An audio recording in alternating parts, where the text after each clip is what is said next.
Welcome everyone, and well done on finding this room. I mean, but ably assisted by pictures of Alex all the way, which I thought was a great way. We should have that for every inaugural lecture, I think. So welcome everyone. My name is Stella Brooksy, and sorry, I better stand here if it was being recorded. I am Dean of the Arts and Humanities faculty, and and I'm here to kick off this evening's wonderful celebration. A genuine privilege and pleasure of my role is being educated and entertained in equal measure by an esteemed colleague delivering their inaugural lecture. An inaugural marks an academic's final promotion to professor, their ultimate achievement, and I hope an enjoyable one for Alex Krouglov tonight, our esteemed professor that we're listening to in a moment. In a second, I'm going to hand over to Simon Dixon, who will introduce Alex. Alex will then deliver his lecture, after which I will invite Professor Digby Warren of London Metropolitan University to offer his appreciation. After which you will be getting your steps in because we go back to cease for the drinks reception. I find that newly promoted professors celebrate in very different ways, and I remember. Well, this wasn't part of a celebration, but I got my hand caught in a rather large clothes dryer as I was on the phone to the principal and trying not to squeal, as you know. And I remember a colleague, and this is who said the first thing she did was to change her name on her credit card so that she was professor. And I didn't think of that. You know, I'm not sure whether that's going to make any difference to one's credit rating, but it might. But I hope that you are enjoying being, enjoying the elevation and everything that brings. And so I'm here basically just to start, then I will remember the housekeeping, to welcome everyone to this ritual. It's a kind of rite of passage, if you like, and it's a very great ritual, which a lot of universities, I mean, it didn't use, it's great UCL has always had inaugural lectures. Other places, sometimes, some do and some don't. But it's really a fabulous chance for someone to, profess, to introduce people, a very diverse audience, academics, non-academics, to their areas of scholarship, and to in a way sort of put on display why that promotion has occurred. So before I hand over to Simon, I feel completely out of my depth with the housekeeping here. There's a fire exit sign there and a fire exit sign there, but this is an engineering building, and I'm really sorry, apart from following the signs, I don't know, okay? And then I have to, it is customary not to have questions at the end of an inaugural lecture, so if you've got questions, keep them for over drinks, if that's all right. So, Simon Dixon, I'm going to hand over to you to introduce Alex. Thank you very much indeed, Stella. Well, ladies and gentlemen, you're all very welcome, and of course, especially Alex. It's a great day for him. It's a great day for us to celebrate. Yes, that's right. There'll be plenty of opportunities for that, preferably at the end rather than in the middle of his lecture. But a lot of cheering. That will be very good. It's a great moment for him because this is the peak of a scholar's achievement, to be awarded a chair. And Alex has had a very long and distinguished route towards it. So let me tell you a little bit about that. He graduated first of all from the Taras Shevchenko National University in Kiev and went on to postgraduate studies there and then began his academic career as lecturer, associate professor at Kiev University, where he taught translation and interpreting. And it's in translation, interpreting and sociolinguistics that he's really made his name, and that's why you're all here. In the early 90s, before the collapse of the Soviet Union, he moved to the United Kingdom, where he played a pivotal role in training diplomats for the first British embassy in Ukraine. His innovative approach there led to the development of new teaching materials in Ukrainian, and that was a significant contribution during a time when resources were scarce.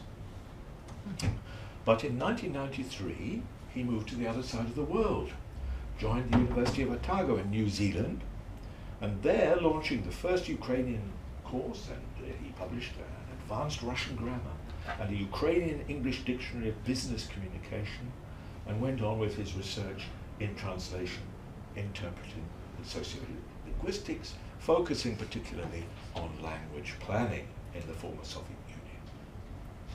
His connection with us here in CEAS began more than a quarter of a century ago, in 1998, when he became a postdoctoral fellow here with us.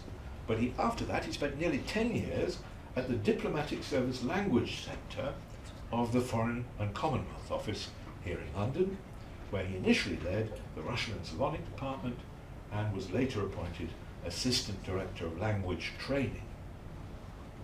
While overseeing the training of diplomatic staff, translators and interpreters for the government of the United Kingdom, he also established contacts with other institutions, such as the interpreting and translation services of the European Commission, the United Nations, and many other international organizations. After that, his career continued to flourish at London Metropolitan University, where he was appointed principal lecturer in charge of translation and interpreting, and later an associate dean, very bad sign, responsible for language departments within the faculty. He continued to teach simultaneous and consecutive interpreting and contributed to translation courses.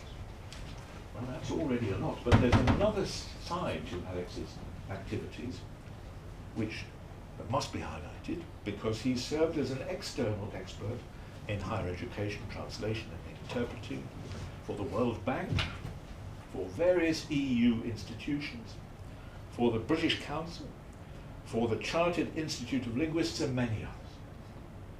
And he's also contributed to higher education projects in Uzbekistan, Tajikistan, and Libya, leading Tempus Erasmus Plus projects in close cooperation with various EU universities. Additionally, he served as an elected board member of the International Association of Universities with Translation and Interpreting Programs. And that's CIUTI. It looks like cutie, but presumably you can't say that, or at least Alex wouldn't want us to say that. But that's how you should think of him in future. When he joined CEAS, his main focus was on Russian language courses for MA students. He shaped our advanced Russian program, introduced Russian media elements in the higher level modules, and established valuable connections with the BBC, who I'm pleased to see are represented here tonight. As a result, some of our students now work in the media, dealing with various aspects of current developments in Eastern Europe and Central Asia. And Alex also developed a new module in consecutive interpreting and sight translation for our undergraduates. And we're going to launch that in the coming academic year. Well, while at CEAS, he's continued his research in language policy and planning. He organised an international conference on languages and cultures at war last year. This year, together with a colleague at Uzhhorod University, he's published a collection entitled Languages and Cultures in Times of War, which he's going to talk about tonight, of course. So he's had a great time at CEAS. We've had a marvellous time whilst he's been here. It's tremendous to be able to celebrate now Alex Krouglov, a leading authority in language policy and planning and all the fields in which he writes, and he's going to tell you about them. Welcome him now, please.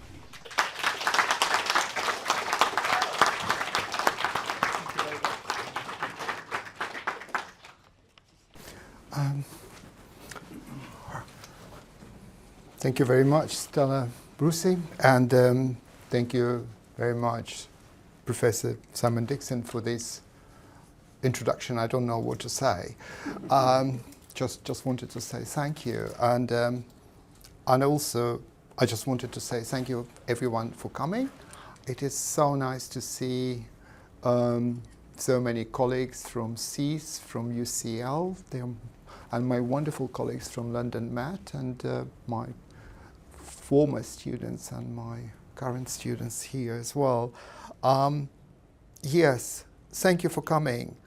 And before I forget, I need to say also thank you, and special thank you for my colleagues, two colleagues, Barbara Poslu and Patricia Gabalova, who organized all this and sent all the information how to find this room. And only thanks to them, well, you are here. Otherwise, I don't think, because when I remember I was exploring the corridors of this building, I thought, well, I don't think it is here. It should be somewhere else. But it is here at the end of the corridor. Choosing a topic for my inaugural lecture was not an easy feat. And given that translation and interpreting is sort of like my main area, and then obviously sociolinguistics, because that was my PhD, and more specifically language policy and planning. And I thought that this is the topic because this sparked the interest for me personally when the USSR collapsed in 1991, and I was thinking what will be happening with the languages? What will happen with the cultures, with all these Soviet republics? And what my previous research showed, that when there is an upheaval, conflict, war, revolution, there are changes in languages. The languages change because the social structure is changing. Everything is changing in this, during these events. And that's why I was looking at language planning. And since then, when I was looking at the collapse of the USSR, I was looking at various stages of its development. And obviously now it's the war and the full-scale invasion of Ukraine by Russia. It showed many things to us and showed this colonial approach, of which we didn't speak, but I will mention this a little bit later. What I wanted to say that languages and language policy and planning, these are fascinating things. And sociolinguists, two sociolinguists, Kaplan and Buldov, famously noted, language issues are a bit like sex. Everyone does it. And consequently, everyone is an expert. But this is not the subject of my presentation today, obviously. Yes, maybe that's the subject for the... No, I'm not asking for for another inaugural lecture. I think one is enough. I know. So let's move with the presentation, by the way.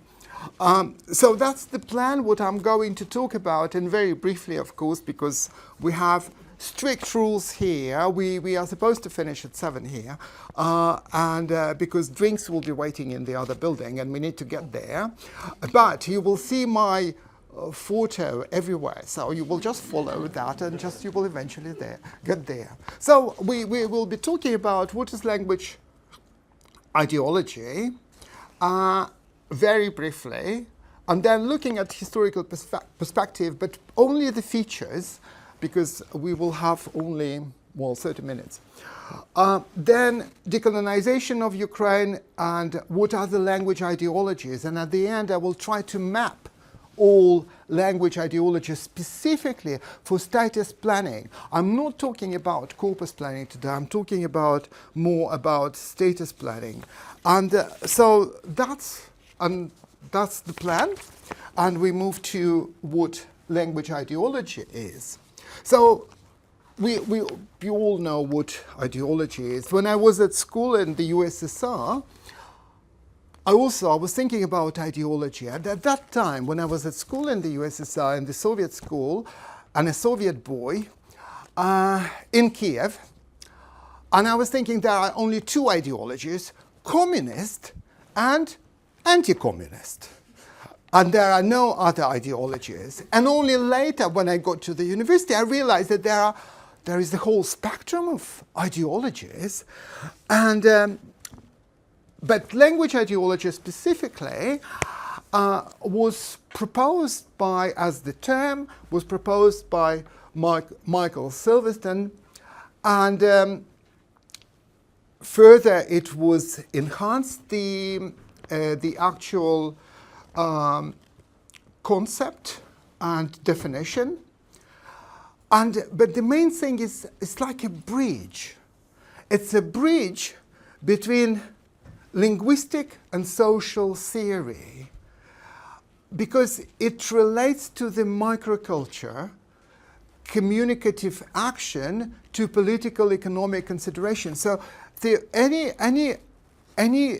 communicative act or communicative action is related on where and when and what are the circumstances. What is the wider, you just think about yourself. You will speak differently, for example, in a lecture theatre or maybe in a pub round the corner.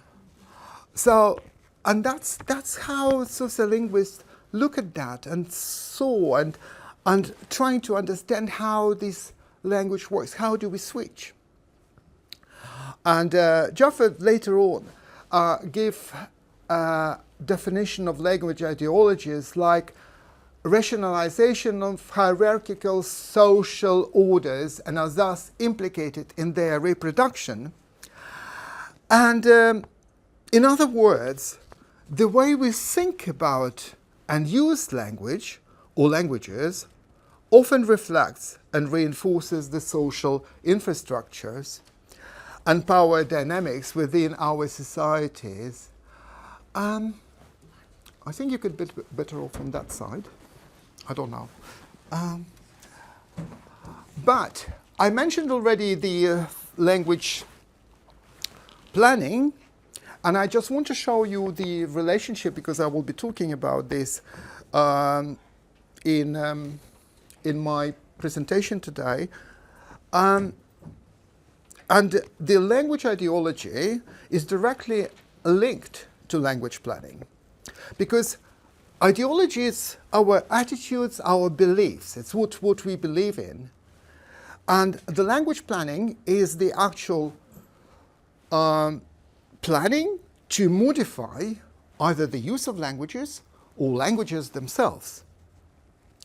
So, and the language ideology here, and that is very important, ensures societal acceptance. So the society will accept the change, or will accept the use of languages, or accept the use of specific norms. I'll just give it an example, because it's maybe it's not clear. Like, for example, when there was the USSR collapsed, and Ukraine became independent, so obviously the ideology was changing. It's to revive the Ukrainian was the main thing at that time, and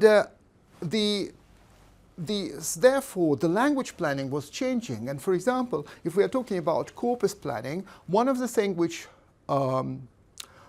sociolinguists and linguists in Ukraine thought about is to return or to revive the things which disappeared during the Soviet times. And one of the things was the letter, the grapheme, I don't know whether you see, it's the letter G, which Soviet linguists in 1933 thought, oh, it's redundant. Why do we need it? It should be, because the main thing at that time in 1933 was to bring all the languages closer to Russian. So they use the same alphabet, they use the same approaches. And this was one of the things which was revived. And this is the result of language planning in Ukraine. moving on. Quite recently, and you see that it's published in 22, I was fascinated by this research by Paul Megan.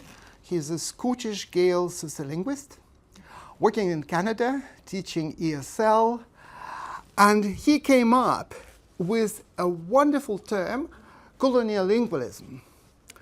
I know it's very difficult to pronounce it when you try it for the first time, but if you try it several times, eventually you will be able to pronounce it. And he was looking, because what he was interested in his research, it's about revitalization of indigenous languages in Canada. And how, although he was teaching English, so he was sort of bringing all this imperial, colonial, everything culture, but he wanted to revitalize the languages and knowledges, and thinking about that we need to get rid of neoliberal valorization of diversion in education and policy. And it is, I don't have time, you will read it because you have the reference here. But I was thinking about Ukraine, and thinking about that in Ukraine specifically, the term decolonial lingualism would be more appropriate. And I found out that nobody was using the term. So I proposed this term last year. There was a big conference on language ideology in Germany, and I proposed this term. It's still work in progress.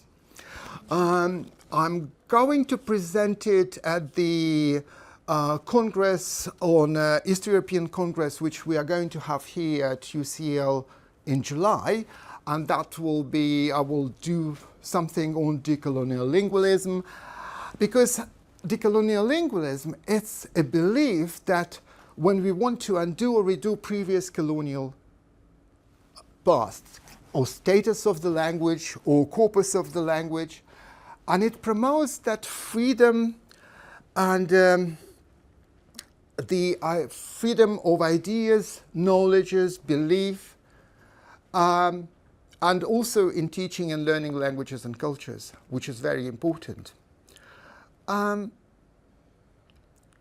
Because both ideologies, colonial lingual and decolonial lingual, they influence and define how we use languages, how we apply different categories, and what we value and how we relate. And we will talk about this when we talk specifically about the Ukrainian case. So what my research questions today in this presentation, in very short presentation, what are the principal language ideologies during the current war in Ukraine?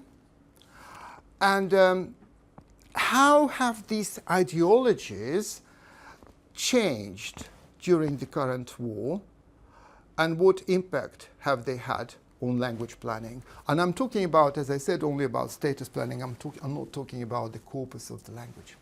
If we go back and we talk about Russian Empire and Soviet past in the USSR,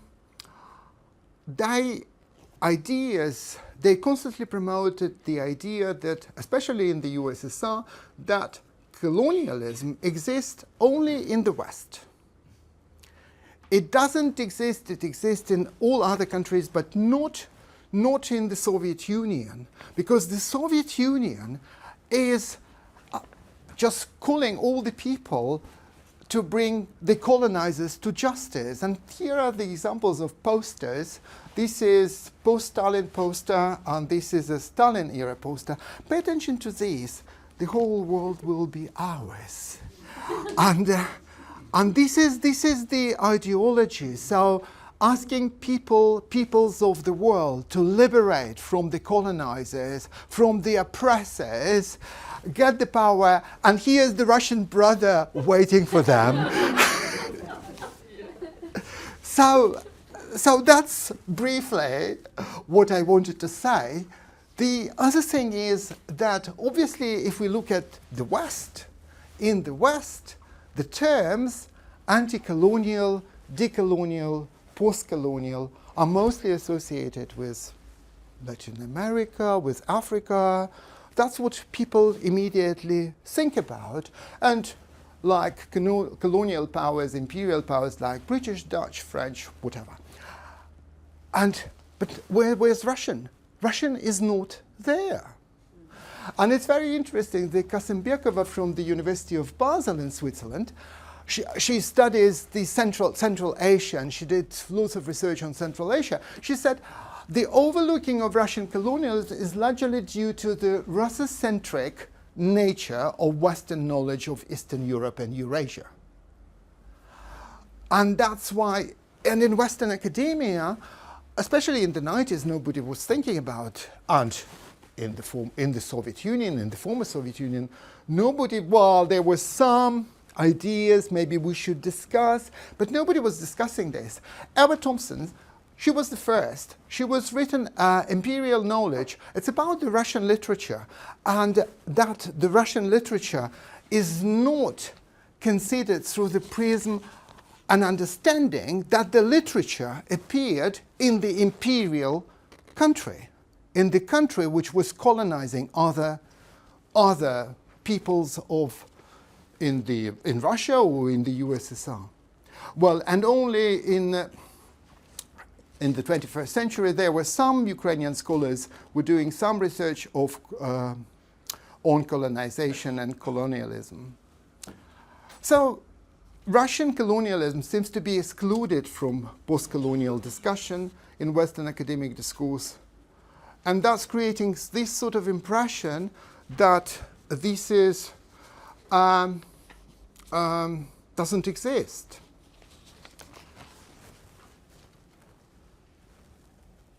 What are the features of colonialism in the Russian Empire?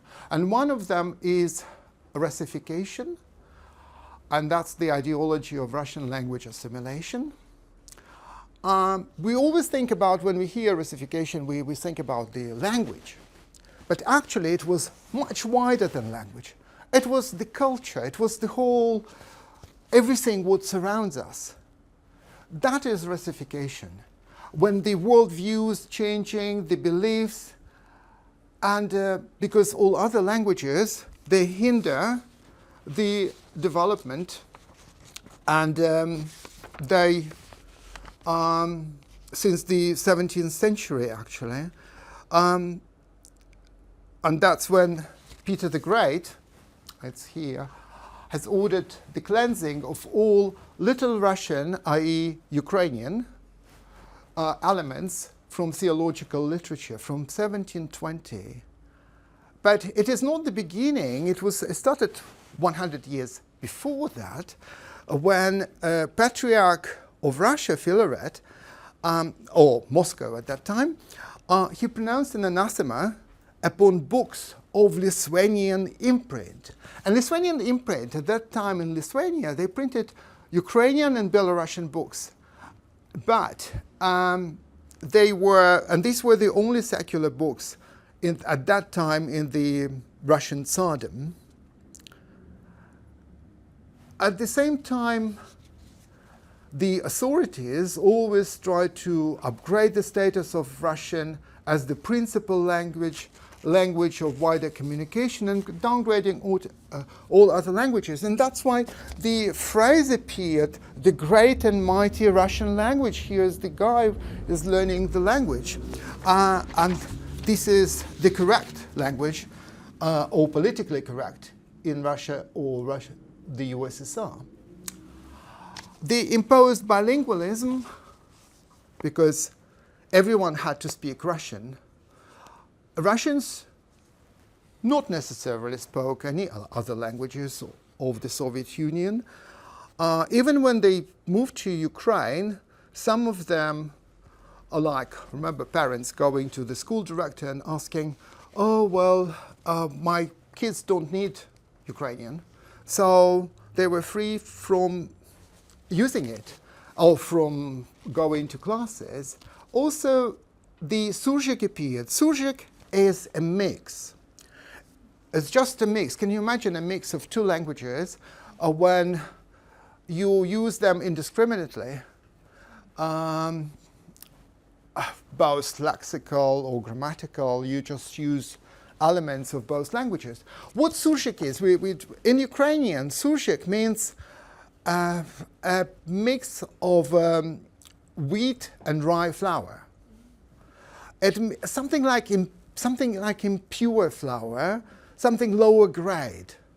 And that is coming, the derogatory meaning of this from this word, because this is mostly Ukrainians who were coming to Russian-speaking cities, and they had to speak Russian to get around.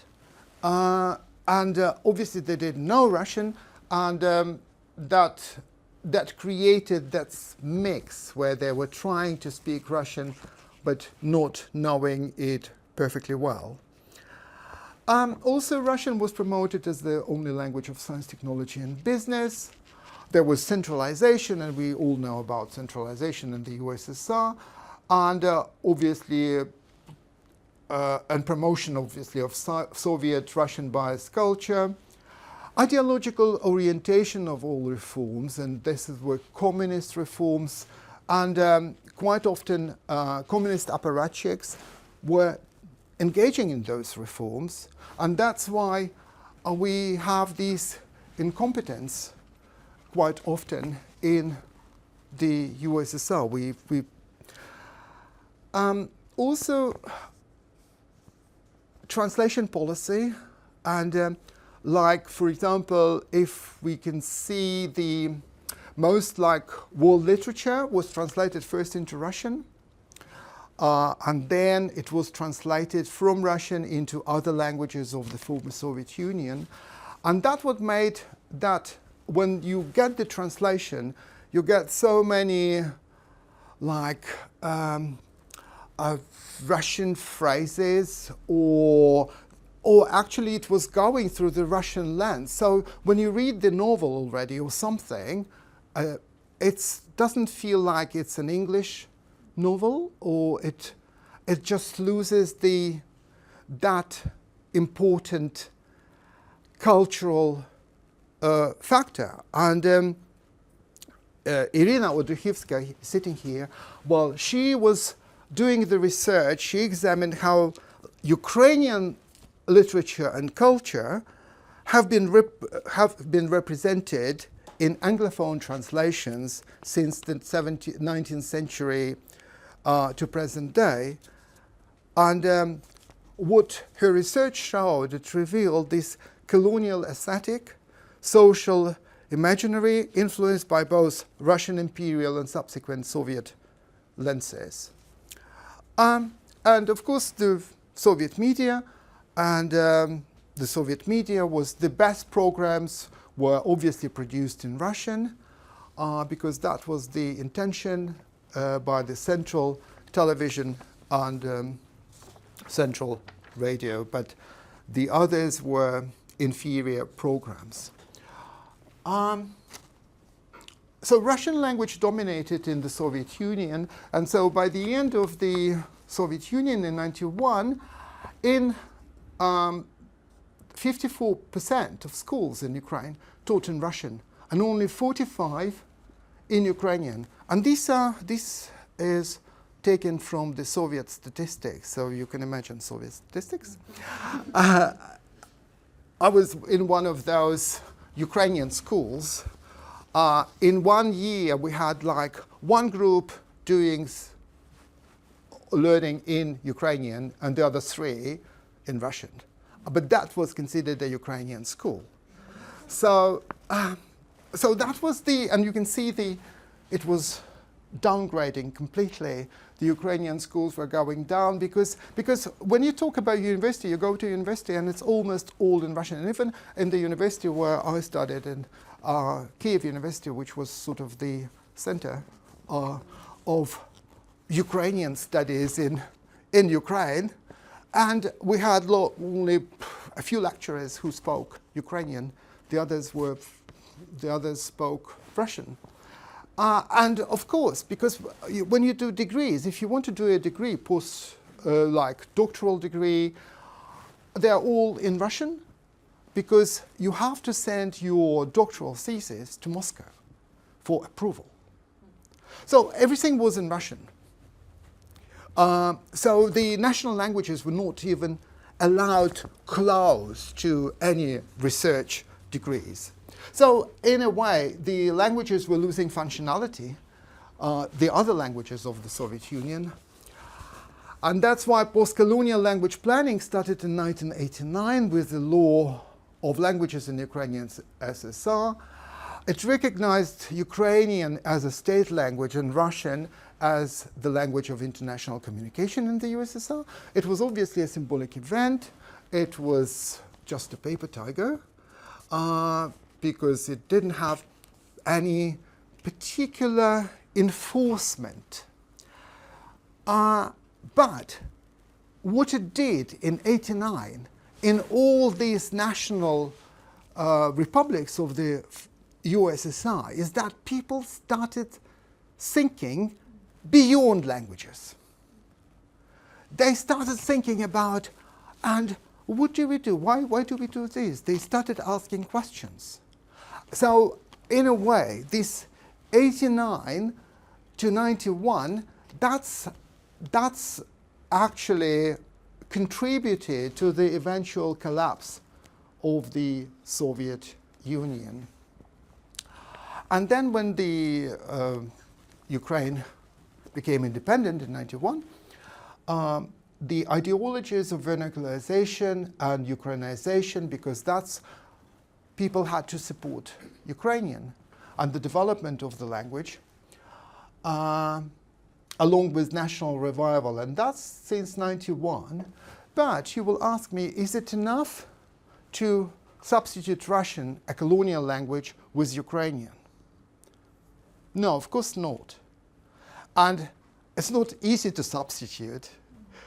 It's very difficult. It's not like you tell a person, oh, you just speak this language now.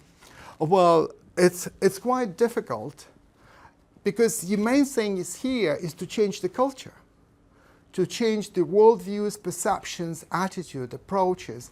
It's a lengthy process, and that's what we saw across the Soviet Union. That was quite, and in Ukraine specifically. And decolonization process only started in '91, but I think the main thing which developed in Ukraine and colonization actually accelerated is from 2014. And that's after the two revolutions, of which I will speak in a minute. But very briefly, what was happening in the 90s, and unfortunately with the independence, the enthusiasm was short-lived. And that was a very difficult time in the USSR, everywhere across the USSR, because the system was changing, everything was changing.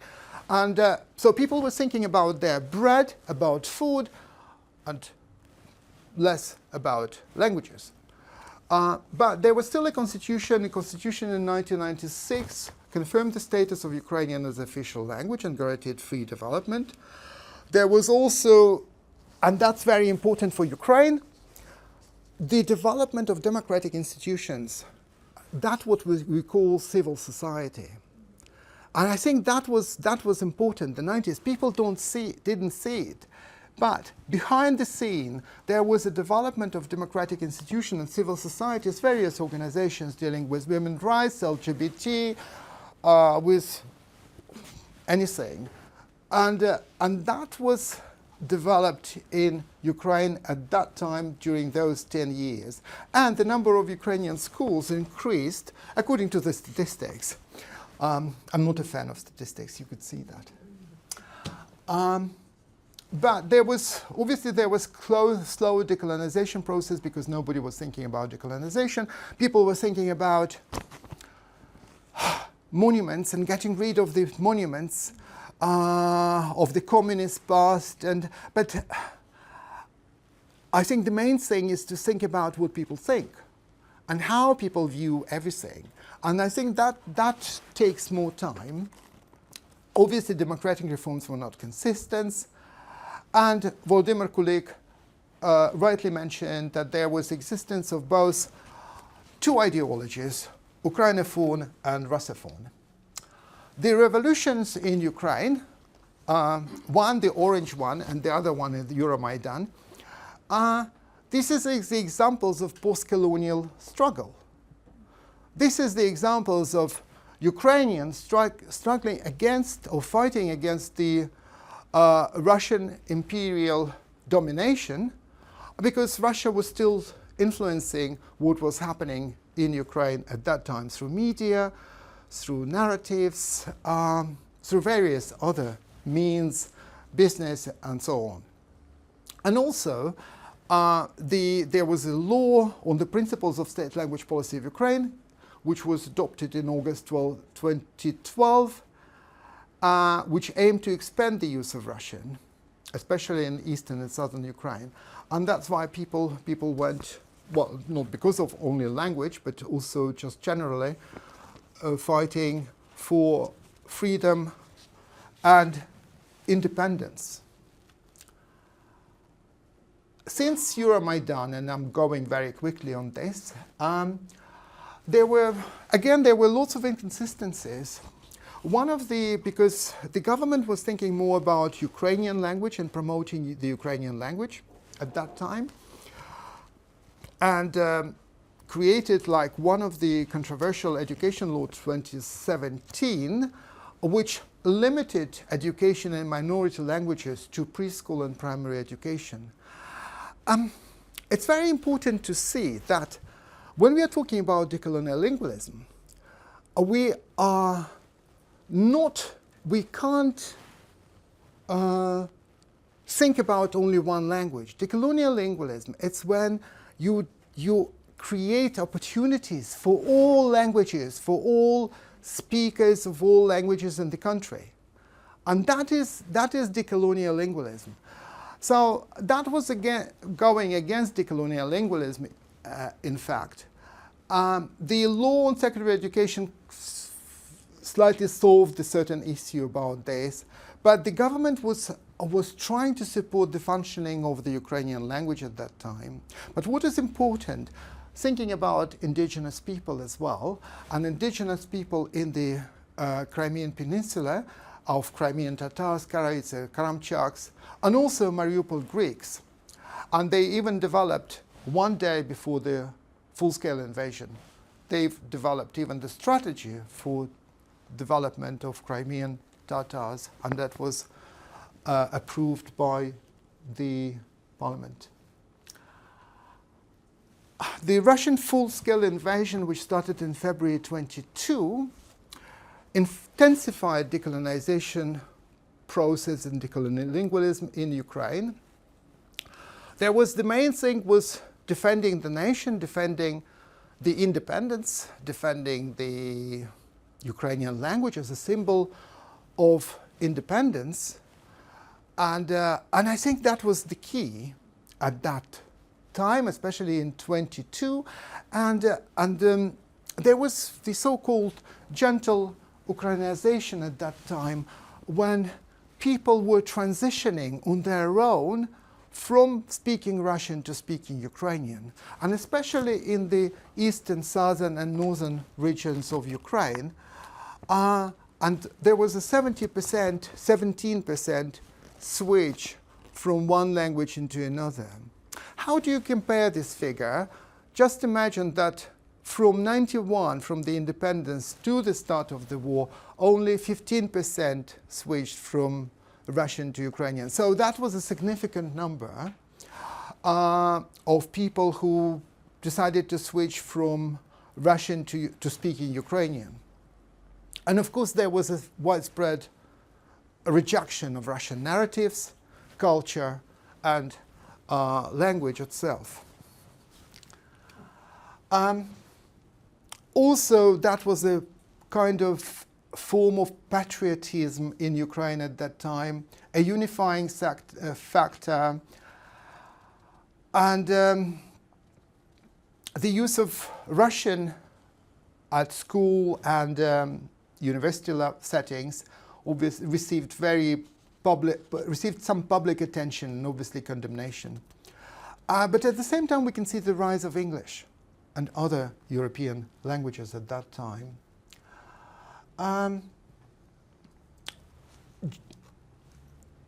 When we think about that the war started, the government would be more engaged in doing everything for the war, for the troops, but the government actually did a lot of work on language planning at that time.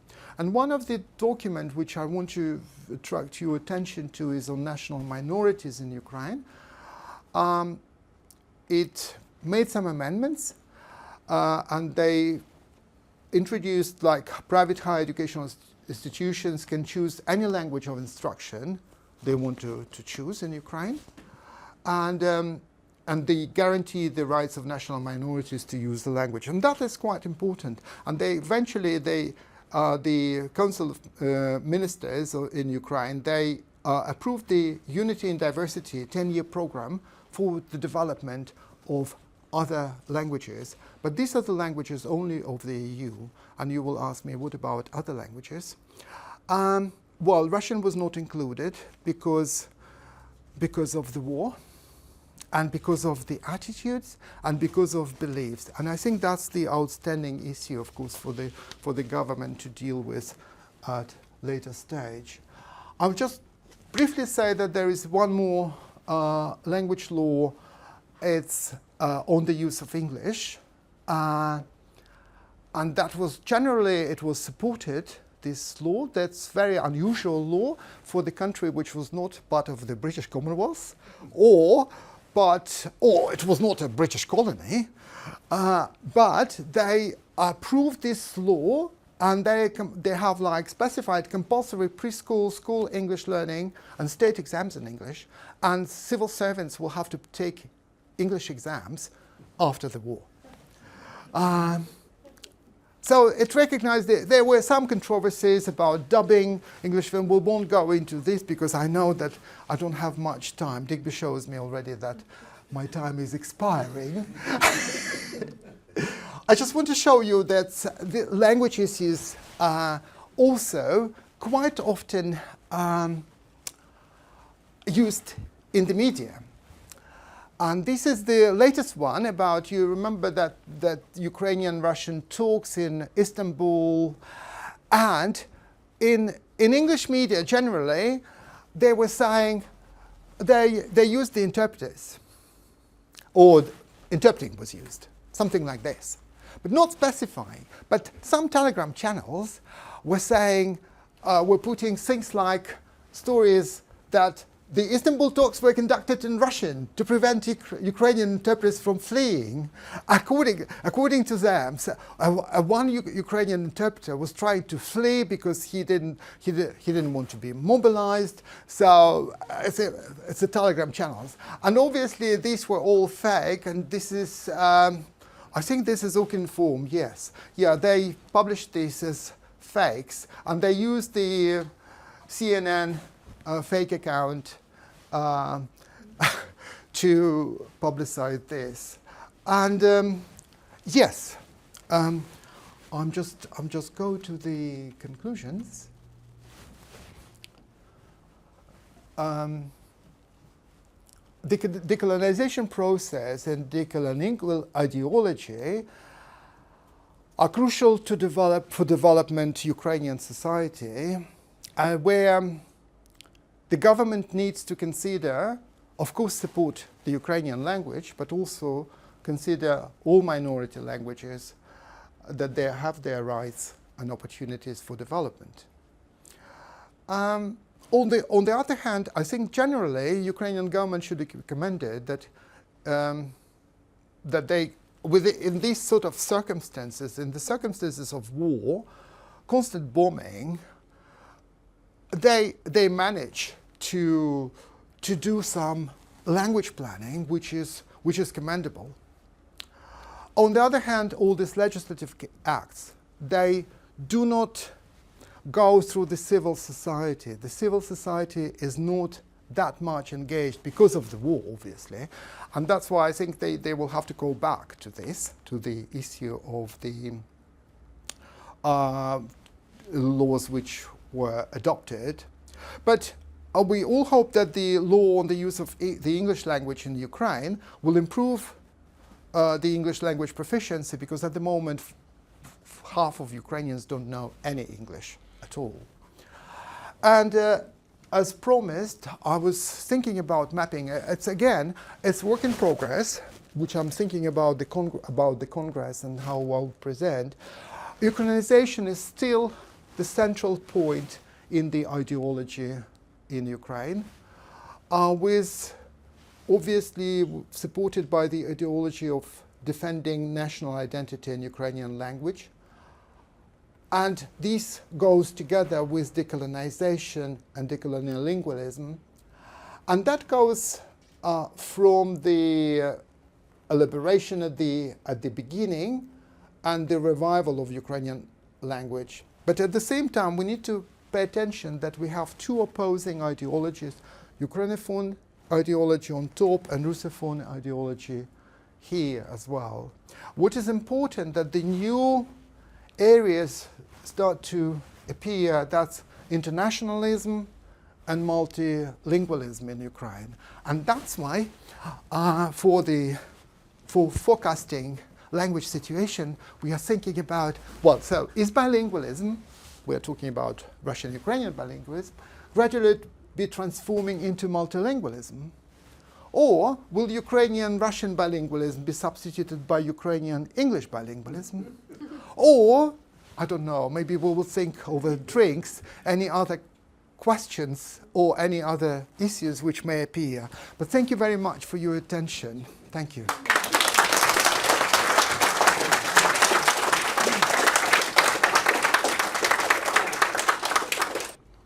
Well, good evening, everybody, and I'm absolutely honoured and delighted to be here this evening to offer a brief appreciation of Professor Alex Krouglov's outstanding contributions. Now, this is going to be a personal perspective, but it is derived from the fact that Alex and I have worked together for over 12 years.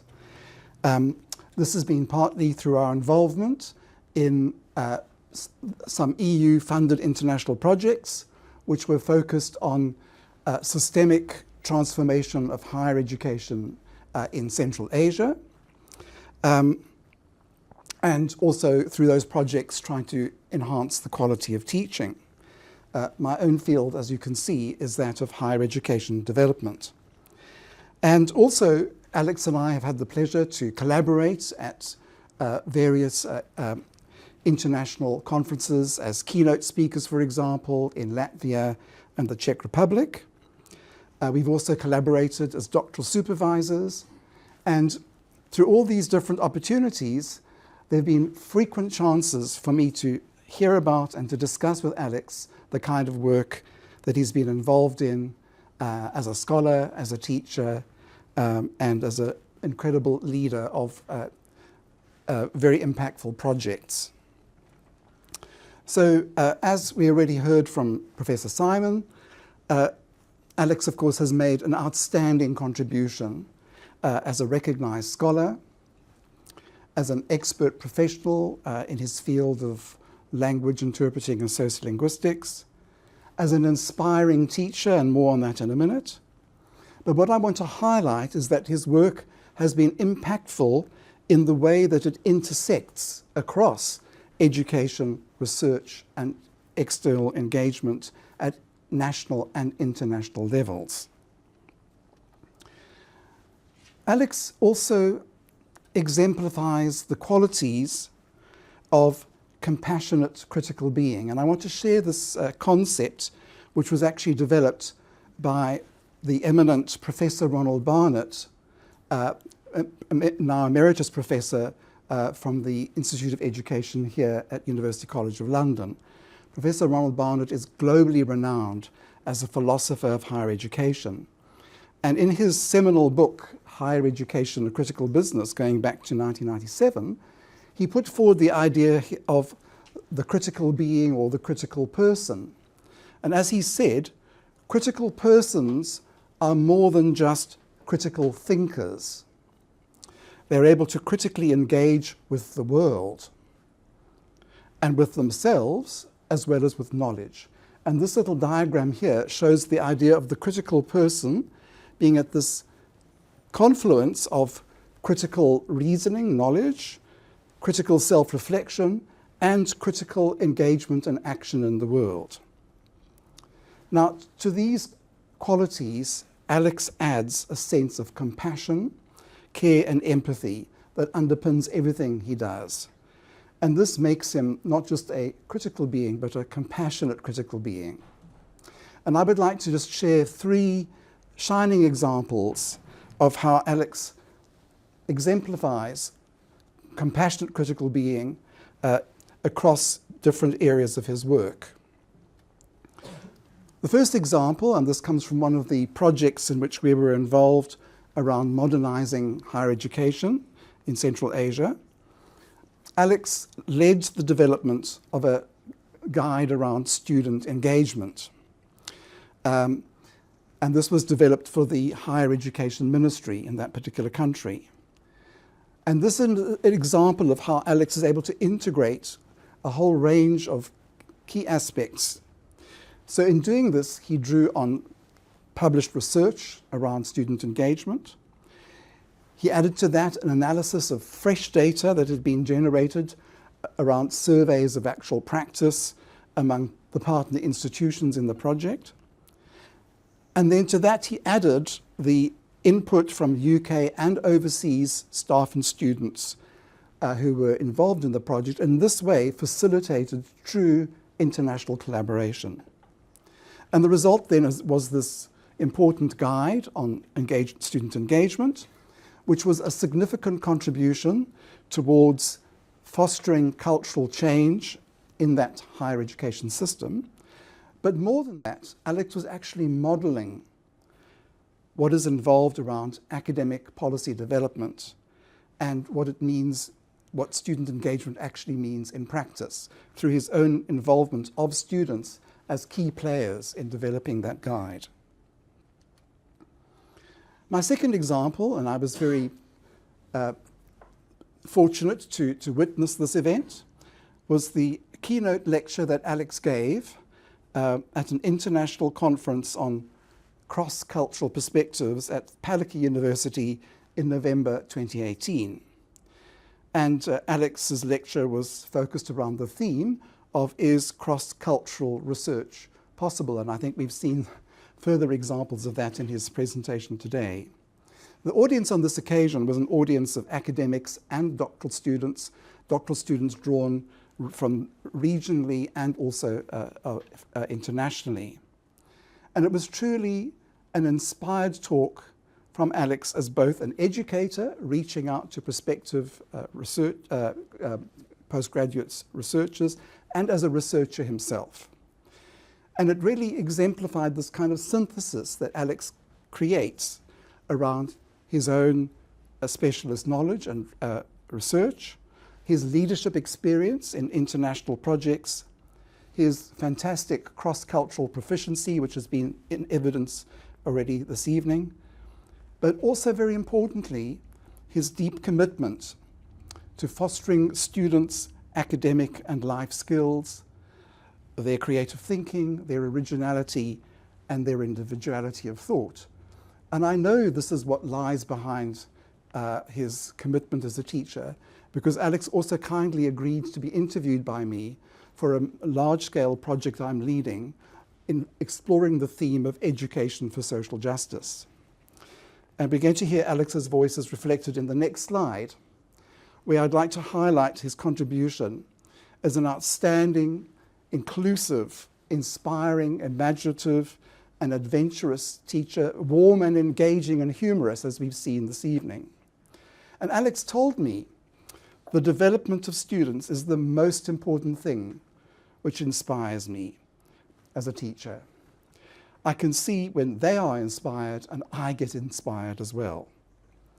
And this has been recognized by the highly positive feedback that he's received from his students, notably through the award here at University College of London in 2022 of a Student Choice Award.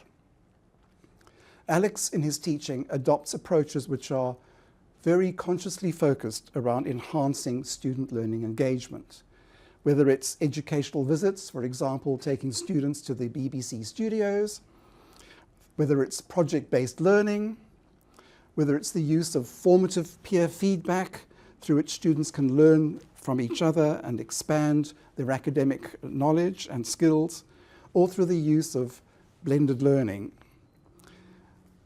And this practice has been enriched by Alex's own pedagogical research as well as his subject-based research.